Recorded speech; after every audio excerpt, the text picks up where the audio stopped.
Hello everyone, बच्चों we will discuss about theory of authority Max Weber according to Max Weber की theory of authority के अलावा theory of action था, theory of religion था। और इन्होंने सत्ता के 3 प्रकार बताए थे: परंपरागत सत्ता, करिश्मेटिक सत्ता, चमत्कारिक सत्ता और रेशनल लीगल अथॉरिटी। इन तीनों अथॉरिटियों को इन्होंने अपने हिसाब से समझाया था और बताया था कि जिसके पास सत्ता है उसी के पास पावर है और शक्ति है।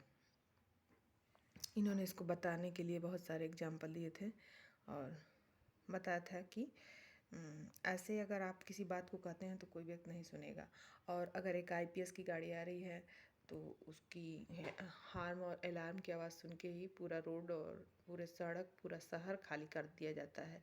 उसके ऑनर में, उसके प्रेस्टीज में, उसके सम्मान में उसको इतना सम्मान किस लिए दिया जाता है? क्योंकि उस पद को पाने के लिए वो जो मेहनत किया है, दिन रात एक करके तपस्या किया है। विद्यार्थी का जीवन ही एक तपस्वी का जीवन होता है। उसकी तुलना किसी सामान्य सेठ, साहूकार या पैसे बैंक बैलेंस से नहीं की जा सकती है। मैक्स वेबर ने इसी को बताने का प्रयास किया है और उन्होंने सत्ता के कुल 3 प्रकार बताए। एक परंपरागत सत्ता, जो ट्रेडिशनल सत्ता होती है, वो जैसे पहले अपने देश में चलता था कि राजा महाराजा थे, उनके पास पैसा रुपया, धन संपत्ति, प्रॉपर्टी, सिंहासन और कई राज्य हैं, रानियाँ हैं, सब कुछ हैं। तो वो उसको किसको मिलता था? वो परंपरागत रूप से उसके बड़े बेटे को मिलता था। फैमिलियर रूप से जैसे लंदन में, ब्रिटेन में महारानी का पद था, वैसे ही इंडिया में था कि राजा जो है उसका बड़ा लड़का राजा बनता था। तो कितने सारे राजा लोगों का ऐसा एग्जाम्पल हिस्ट्री में आप पाएंगे कि वो अपने भाइयों की, पिता की हत्या करके गद्दी पर बैठते थे। तो इस प्रकार की सत्ता को आज के डेट में भी पिता का जो प्रॉपर्टी है वो किसको मिलता है? उसके बच्चे को मिलता है।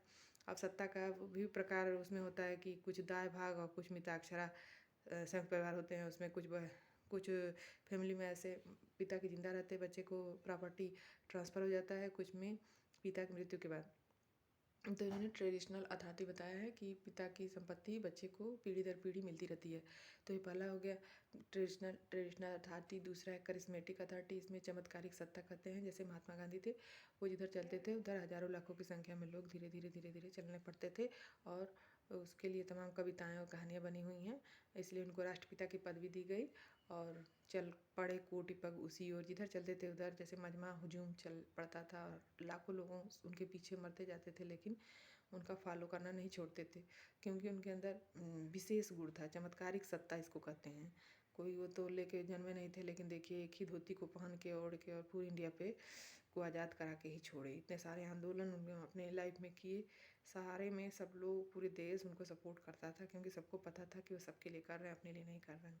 तो परंपरागत सत्ता जो फैमिली का मेंबर वाइज हस्तांतरण होता रहता है, वो हो गया। चमत्कारिक सत्ता में किसी विशिष्ट व्यक्ति, चाहे सुभाष चंद्र बोस, भगत सिंह हो, इस तरह के।